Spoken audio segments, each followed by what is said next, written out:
What's going on? It's Preacher, and you asked for it, you voted for it over at preachgaming.com, and I'm bringing it to you. Where have all my totems gone? That's right, it's going to be a very Shaman-themed week. I'm hoping to maybe do all 3 Shaman specs this week. We'll see, we'll see. But we're going to kick off with, of course, the Elemental Shaman. You guys are asking big time, what's happened with the Elemental Shaman? And moreover, Preacher, where have all my totems gone?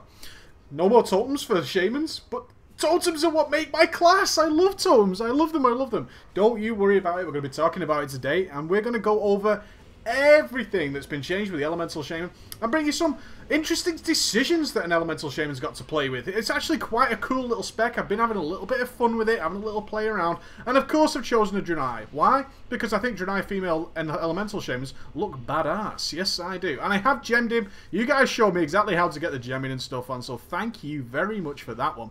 I've gemmed and enchanted him up a little bit. The only thing I've not done is reforge him. But does anybody know this? A question to you in the comments. Why are my head enchants greyed out? I find this most bizarre. Preacher's displeased. Perhaps you guys can go ahead and tell me why the hell that is the case. I don't know. Maybe you guys know. Maybe you can let me know on that. Okay. Elemental Shaman, the lightning specialists of the world. What is the big changes, Preacher? Okay, so we're looking. We're choosing Elemental. Our core abilities are still there from Cataclysm. Lightning Bolt, of course, has a core ability of being an Elemental Shaman. Oh, what's up? Lava Burst. One thing to know, Lava Burst is now no longer reliant on Flame Shock in order to crit. Lava Burst now just has 100% crit. There it is. Lava Burst will deal a critical strike. Simple, simple, simple. Lava Burst now is just a critical strike. Happy, happy days. When you fire off that Lava Burst and your Flame Shot just has like 1 second left and it wears off just before it gets there and you have a non-crit Lava Burst and you think, oh my god. It's no longer a worry. Lava Burst is just a natural crit. Fulmination still exists. I will point out, however, Fulmination now stacks up to 7 and not 9. Let's see if we can get a couple of procs here. There is 7. See, at 7, you're going to get the proc for Fulmination. It no longer goes to 9, which is pretty cool, actually. It's a way of sort of getting rid of that awkward feeling, that clunkiness of the Earthshock Fulmination sort of overlapping with keeping our Flame Shock rocking and rolling. That's now just been brought down to 7, and it's pretty cool. And of course we get our age-old favourite, Earthquake. Doesn't do bad damage still, actually. It's pretty cool. It's okay. It's still got that horrendous graphic. I'm just going to fire that off here. There's our Earthquake. Still looks as garbage as it used to. But still, it's in there as a core ability now. We no longer have to try and skip it or anything like that. We just get it as a natural ability. Ooh, easy. Let's look at our talents and look over some choices. At level 15, we're going to get some sort of survivability. So this is the point where I want to talk about totems. Because as you can see, there are totems on my bars. But I'm missing sort of all dropping 4 totems at once. What Blizzard has decided, and quite rightfully so, is that dropping totems was also awesome for Shamans. Shamans love dropping totems. But the problem is with these big, long-lasting buff totems, Strength of Earth and stuff like that, is the other classes naturally have that buff. And simply by destroying the totems, which is, excuse me for that, which is quite a heavy situation to have in PvP. It's just very annoying that the buff totems that everybody else gets naturally as a buff, and you might not have a dispel or anything like that, they get to keep them, whereas people can just run around aimlessly setting pets on our totems and all that kind of stuff. So what they decided to do is bake in a lot of the important buffs that Shamans give, Strength, Agi, and all that kind of stuff. It's just been baked into the class, and now our totems are on weird cooldowns. All sorts of different liable cooldowns, and we can kind of drop them whenever we feel like it. So if we take a quick look at my bars here, you've got Earthbind Totem there. That's got a 30-second cooldown on it. Tremor Totem's going to go ahead and have a 1-minute cooldown. Grounding Totem's got a 25-second cooldown, and we've got all sorts of other funky totems. Don't worry, our Flame Elemental's still there, so is our Earth Elemental. They're still there. So Shamans do keep totems, but now our totems have different sorts of abilities, and they also carry a cooldown, and we're generally dropping 1 at a time. All kind of funky stuff like that. We go ahead and drop that, and then I drop my Earthbind. You can still drop air totems, fire totems, and all that water totems. You can still do that, but if you wanted to drop another earth totem, it'd swap it like it used to. But now these totems have very special abilities that all come carrying away with it. So we're going to talk about it a little bit more in depth as we get there. So at level 15, like I said, we get some sort of survivability cooldown we want to use. You get Nature's Guardian. Whenever a damaging attack brings you below 30% health, your maximum health is increased by 25% for 10 seconds, and your threat level towards the attacker is reduced. This effect can only occur once every 30 seconds. Not bad. Not bad if we're in some serious heavy situation. I like the passive threat level reduction. If we pulled aggro as a shaman, we're like, oh shit, I'm going to die. Thank God I've got reincarnate, right? That's what you're thinking to yourself. Well, I'm going to have to re-ink here. With Nature's Guardian, if you are in danger of pulling aggro or there's a lot of ads and you're worried about it, then you can pick up Nature's Guardian. That's going to naturally reduce your threat level. Pretty cool. We then pick up a big cooldown totem called Stone Bulwark Totem, okay? Stone Bulwark Totem, it's an earth totem for 5 health at the feet of the caster that grants a huge shield of 20,000 damage and up to an additional 6,000 damage every 5 seconds thereafter on a 1 minute cooldown. Doesn't cost a lot of mana, but this is where we can start to pick and choose the kind of totems that we want to be carrying around with us. What are the important totems? I went with Astral Shift. You've seen Astral Shift before. It exists in Cataclysm. It's now a 2-minute cooldown. You seek Haven by shifting partially into the elemental planes.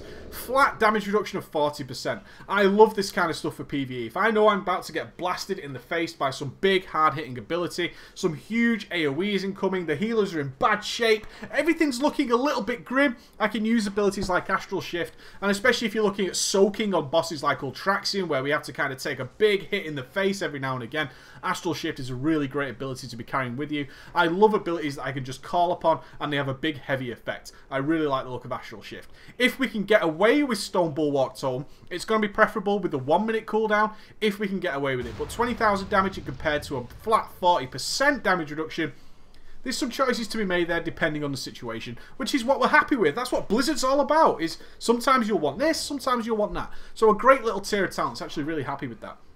At level 30, we get some alterations to how our totems work, which is cool. We get Frost Shock now also roots in ice, so we get the Frost Shock Snare, the actual solid stay-in-place one. We then get Earth Grab Totem, we get a new totem, and this, you've seen this before, guys. It was the old Elemental Earth Grind Totem. It now roots everything in place. And then we pick up Windwalk Totem. I love the look of this one. It summons an air totem with 5 health at the feet of the caster for 6 seconds. It grants raid members within 40 yards, which is a huge distance. 40 yards is massive.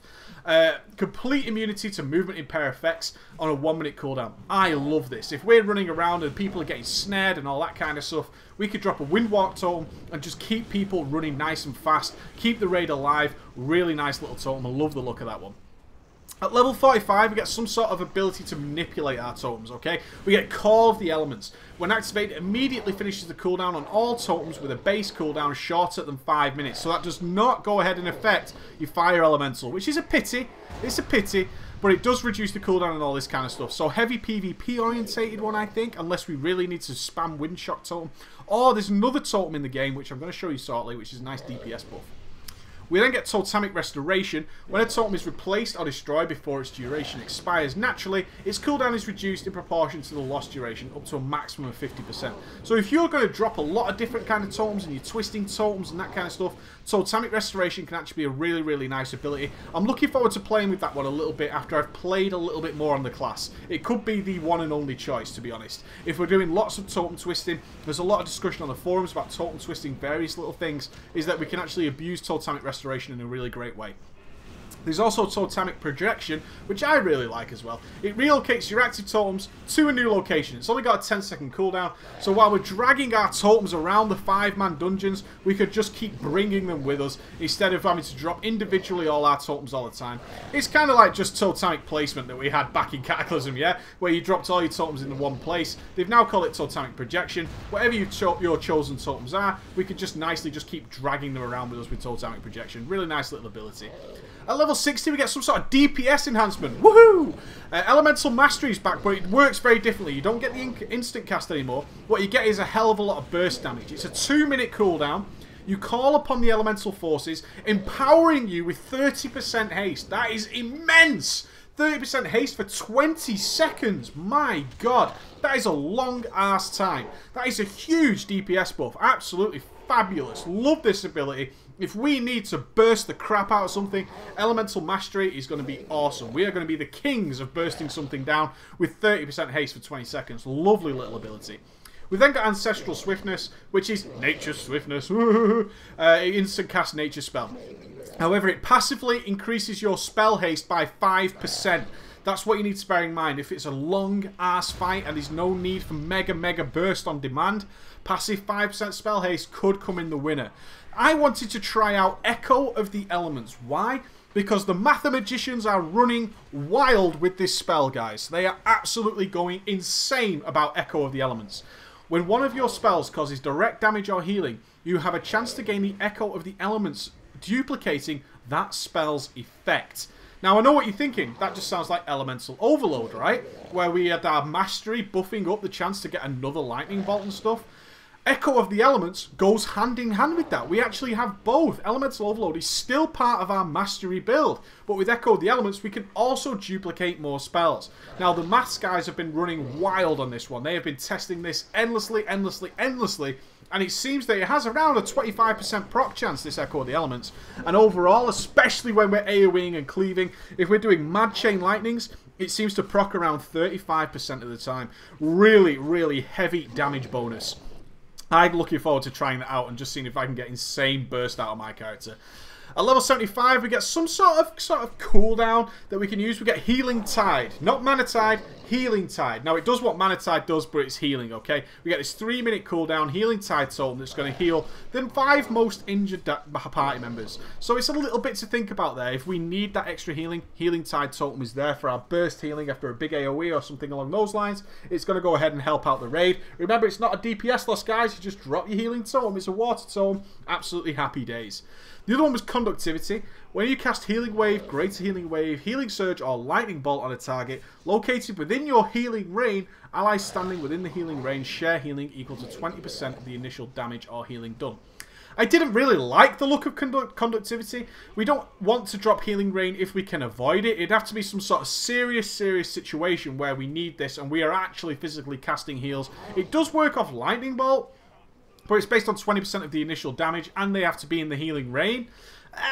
You know, it's a little bit... That is very situational. I know Blizzard's going for this situational sort of talents thing, but that is very situational. From an elemental point of view, it probably wouldn't be too bad if I was enhancement. By no greater means. And certainly for Resto. This is really, really nice for Resto. It's a passive ability, so this happens all the damn time, okay? It's not a cooldown. It's not something we have to fire off and use. But for Resto Shaman who are keeping Healing Rain down all the time, and maybe even for the enhancement guys who are keeping Healing Rain on all the melee, this is going to be more beneficial than what I chose, which was Ancestral Guidance. A 2-minute cooldown. When you deal direct damage with the healing, direct damage or healing for the next 10 seconds, 40% of that amount is copied as healing to a nearby injured party or raid member. I love the idea of this for Elemental, especially when we're doing Mad AoE. We've got a ton of ads all coming in. All the melee are in serious trouble. Anything like that. We could just fire off Ancestral Guidance and turn our DPS cooldowns on while we're doing this mad burst. We've got all this huge burst and all this huge damage coming down, crashing on our heads. Fire off Ancestral Guidance and we start healing everybody around us. Really, really nice. And it's 40% of the damage done. So this spell is going to get better and better and better as our damage increases. Really like the look of Ancestral Guidance. I'm going to talk about what we get at level 90. Now, as with all level 90 abilities, it seems, there's all sorts of crazy crap that comes into it. Your elemental weapon imbues are empowered, granting additional effects when triggered with Unleash Weapon. So, as an elemental shaman, of course we're using Flame Tongue weapon while we're DPSing. So I'll talk about that one for this one. It increases the enemy target's damage taken from your Lightning Bolt and Lava Burst abilities by 25% for 10 seconds. Now, this is a passive ability and goes hand in hand with Unleash Elements, which is just a 15-second cooldown. Quite a nice little ability. Really is. We get Primal Elementalist. Your Earth and Fire Elemental totems draw forth power primal elements directly from the elemental planes. Wow, you've managed to fit a lot of the word elemental into there. These servitors are 50% more powerful than regular elementals, act as pets directly under your control, and gain additional abilities. Ooh, that sounds awesome, doesn't it, guys? A controllable fire elemental, 50% more powerful. We will be looking forward to testing that out at level 90. Absolutely. That's worth leveling a shaman just to give that a bad boy a try. Let's hope the damage is worthwhile. And we also gain Elemental Blast. Now, this is the big one people are talking about, and they can't wait to try it out. You harness and direct the raw power of the elements towards an enemy target, dealing 21,000 elemental damage and increasing the caster's critical strike, haste, or mastery by 1,042 for 8 seconds on a 12-second cooldown. Now, the big judgment is going to be, mathematically, just what is better. Unleashed Fury is a nice passive ability, and of course we're going to be using Unleashed Elements on cooldown anyway. Primal Elementalist sounds really cool. We get a nice pet, we can continue our rotation. If we stick that pet on the boss, he's probably going to do some serious badass damage. Our Flame Elemental doing serious AoE, all very cool stuff. Elemental Blast, however, Critical Strike, well, we're not too arsed about Critical Strike as an Elemental Shaman by any means, because we get tons and tons of crit naturally. In fact, our Lava Burst and stuff is just guaranteed crit, so we lose a little bonus there. Getting a big buff to Haste or Mastery, however, by a 1042, that's pretty cool. On a 12-second cooldown. The other thing about it, though, is we're fitting in another global cooldown every 12 seconds. So over the course of a big fight, that is a lot of extra abilities that we're not casting. That might be a lightning bolt every 12 seconds we're not casting. There's going to have to be some serious mathematician work to really work that one out. Let's jump into our glyphs. I only placed one because I wanted to talk to you guys about this and see what you guys thought. Now, Capacitor Totem. I think we should talk about Capacitor Totem just now, before I get into the overall talent book. Capacitor Totem. It summons an air totem with 5 health at the feet of the caster that gathers electrical energy from the surrounding air, then explodes after 5 seconds to stun all enemies within 8 yards. Now, it's a 45-second cooldown, and it needs to charge up. So it's for big PvPer, but if you're going to use the Capacitor Totem, you can reduce that down to just 3 seconds. A very cool little glyph there for you PvPers, especially if you're doing 3v3 or 5v5. You've got that nice regular stun, pretty nice little ability. Chain Lightning. Your Chain Lightning spell now strikes 2 additional targets, but deals 10% less additional damage. For 5-mans, it's a no-brainer. We're definitely doing a lot of trash clearing and stuff like that. Love it. Glyph of Chaining is for healers. I'll skip the healer ones. Fire Elemental. Reduce the cooldown and duration of your Fire Elemental totem by 40%. So you can use him for 6 burst, and then you can have him back up again. So if we're doing something like Spine of Deathwing, I know I mentioned this one a lot, but we have a very, very short window of Mega Burst. Glyph of Fire Elemental is actually going to be seriously cool.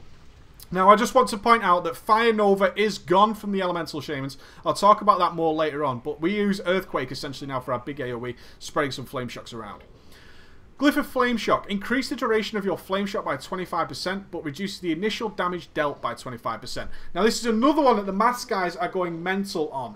They've done some serious testing, and it looks like it's a slight DPS increase for Elemental Shamans, but it's a DPS loss for the Enhancement Shamans. So something to bear in mind there, guys. That math might actually change. I'm going to take it for now. I don't think it matters too much for what we're going to be doing today. You got Glyph of Purge there. Your Purge dispels 1 additional magic effect, which is awesome. Spirit Walker's Grace, increase the duration by 5 seconds. Telluric Currents, cause your lightning bolt to restore 2% of your mana when it strikes an enemy. As an Elemental Shaman, we shouldn't need that. That's more for the resto guys. We've got Glyph of Thunder, reduce the cooldown of your Thunderstorm. All good. Increase the health of your totems. Wind Shear and Unleash Lightning. Your Lightning Bolt takes 5% longer to cast, but may be cast while moving. So if you do want to do the run around Elemental Shaman style, that's in there too. So nothing major for the Elemental Shamans there that are worth really going on and on about. I'm just going to jump straight into the actual spell book, because this is where it all gets a bit funky. Okay, so now your totems are still split up into air, etc. Now, I just want to go through these quickly. You've got Capacitor Totem, which is the stun. We talked about that. Grounding Totem, you know what that does. It will absorb a spell still. Now, this one's important. Storm Lash Totem has a 5-minute cooldown. It summons an air totem with 5 health at the feet of the caster, empowering allies. Now, it doesn't say a limit, so I hope that's the whole raid. Within 30 yards with lightning. While empowered, allies' spells and attacks will trigger bursts of electricity, dealing additional nature damage to their own target. Now, there's a worry with this for me, because there's this. I hope this is on some sort of standard proc, or people who attack really, really fast, like rogues, might get huge benefits from Stormlash Totem. And that worries me about raid setups where we're bringing a lot of rogues and a lot of shamans to try and intermix constant Stormlash Totems. It only lasts 10 seconds with a 5-minute cooldown, but you can see people rotating in some Stormlash Totems on a regular basis with those rogues to fire off tons and tons of extra damage. We'll have to keep an eye out on that one. But the good shaman are going to be timing Stormlash Totem to the T and making sure that they're getting the most out of that. So we'll be trying to keep an eye on that one. And Windwalk Totem we spoke about. Ancestral Guidance we spoke about. I'm going to look for the stuff that's changed. Cleanse Spirit, Earthquake, yeah, we know what that is. Fire Totems, there's nothing new there. You still get your Magma Totem, you still get your Searing Totem. Essentially, you're going to keep your Searing Totem down while you're single targeting, and perhaps mix it up with a Magma Totem while you're doing the other stuff. We've still got Heroism, don't you worry about that. We've still got our heals, Lightning Shield, Lava Burst. Primal Strike we ignore. Thunderstorm we still got. Where's the other one I wanted to speak about? Weapon Imbues. You don't even have the choice of Wind Fury anymore. You've just got your Flame Tongue. Wind Shear now has a 12-second cooldown, guys. Be aware of that one and cannot be reduced. Now, yeah, I just wanted to come into today. So you can see Elemental Overload is still there with the Mastery, and we have Echo of the Elements. This is where it's all going to team up and perhaps be insane. Can they proc from each other? I don't know yet. Can an Elemental Overloaded Lightning Bolt proc Echo of the Elements, and vice versa? I've no idea, but this could seriously work hand in hand with Elemental, especially when we're cleaving the crap out of stuff. We've still got the abilities to turn Spirit into hit. That's cool. It's still there. We now pick up Fulmination passively. Remember, that's only 7. Elemental Reach is now passive. Awesome. Lava Surge. This is the other one I wanted to talk about. Is in the past, they didn't have a really nice awareness of Lava Surge, so I'm just going to pick a target. I'm going to fire this off. Fire off a Lava Burst. Now, hopefully, there you go. Yeah, you didn't see it clearly enough. But we now get a nice in-game graphic when our Lava Surge procs, which is so awesome that this wasn't in the game previously. It actually annoyed me, is that sometimes I miss it. There you go, and it becomes instant cast Lava Burst.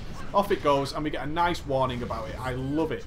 In terms of our rotation, it seems very, very similar. We're going to be using Unleash Elements with our Flame Strike. Remember, Unleash Elements works off your Weapon Imbue, so we need to have Flame Tongue Weapon on, which will mean it buffs our next flame damage. So essentially we're going to use Elemental Unleash Elements with our Flame Shock. Then we're going to fire off a Lava Burst, fill in with Lightning Bolts where appropriate, using our Earth Shocks when it's appropriate as well. All this kind of normal stuff.